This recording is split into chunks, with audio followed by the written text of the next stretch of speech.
Thibaut de Montbrial, vous qui êtes souvent d'ailleurs menacé, et je ne sais pas si aujourd'hui encore vous êtes accompagné par une sécurité, quand vous entendez cette chanson « J'en appelle à la tendresse » ou quand vous entendez Brigitte parler, est-ce que dans votre vie aujourd'hui, de tous les jours, au-delà de cette actualité qui vous mène en tant que président du Centre de réflexion sur la sécurité intérieure, mais également avocat, est-ce que vous arrivez à avoir des parenthèses enchantées ? Alors non seulement ça, mais l'adversité renforce l'importance et l'intensité de ces parenthèses enchantées. Elles sont absolument indispensables parce que vous savez, l'adversité, les menaces, les risques auxquels vous faites référence, c'est la conséquence d'un engagement. Et cet engagement, il implique de savoir pourquoi on se bat. C'est-à-dire les valeurs, la société. Il y a une forme de vision pour laquelle on prend tous ces risques et on quitte le confort relatif de la société moderne.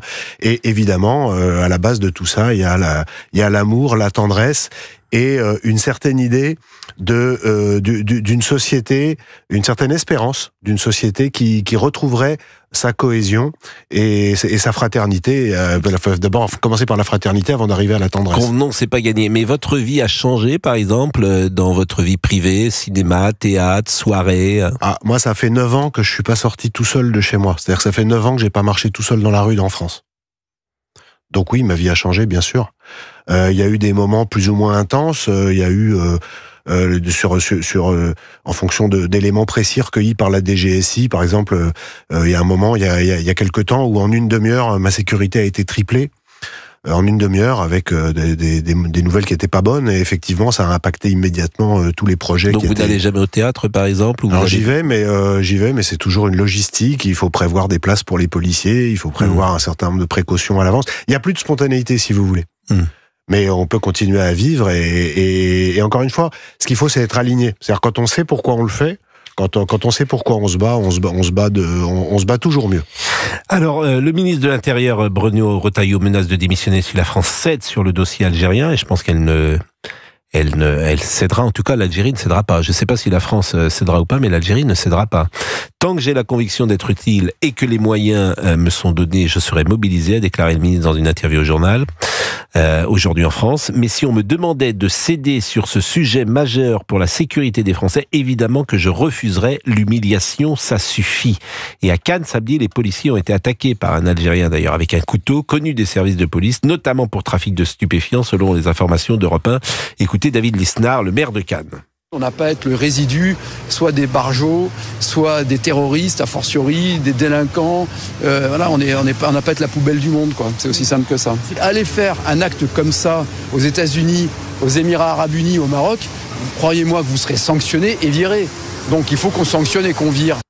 Ça fait 4 mois aujourd'hui que Boualem Sansal, c'était le 19 novembre, est dans une prison algérienne. Le pouvoir algérien ne cède pas, il est dans un rapport de force avec la France d'humiliation, et la France est humiliée et ne réagit pas.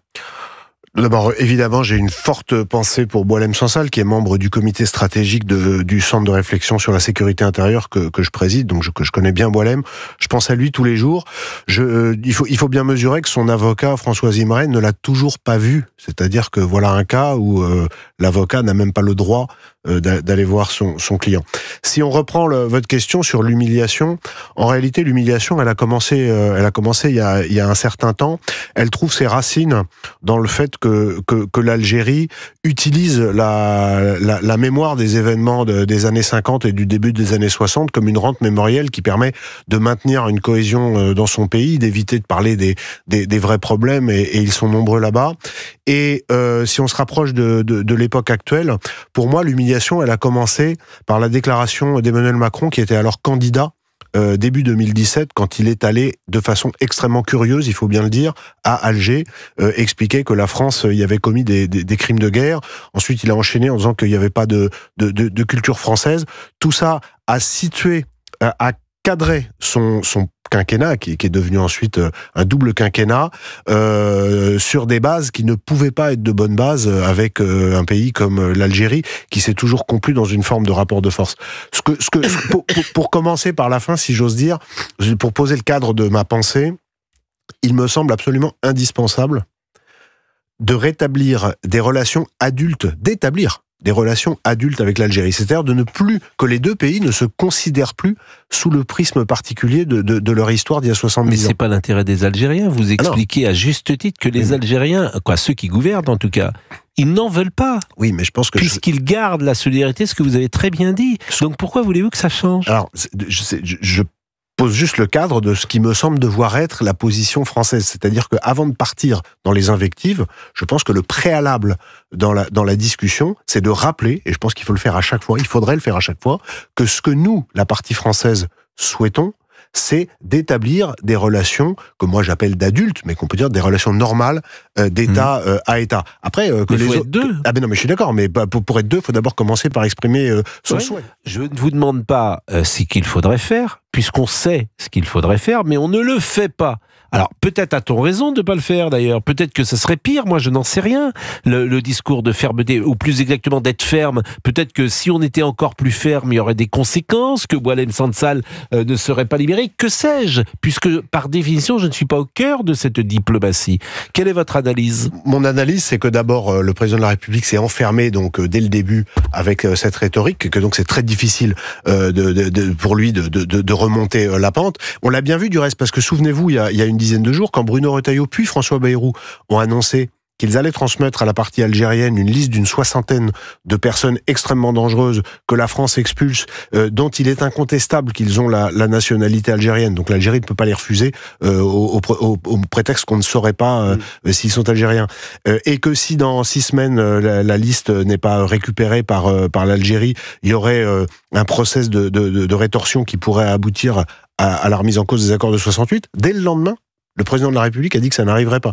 C'est-à-dire que voilà, que dans notre propre camp, vous avez l'autorité suprême qui dit que de toute façon... Mais j'entends bien, mais je ne comprends pas l'intérêt du président de la République. Moi, je vais vous dire mon analyse, perso. Parce que quel est son intérêt ? Parce qu'on va pas répéter ce que disent tous les hommes politiques pour ou contre la fermeté avec l'Algérie. Moi, je suis pour une fermeté absolue. Chacun le sait, ou en tout cas maintenant chacun l'a compris.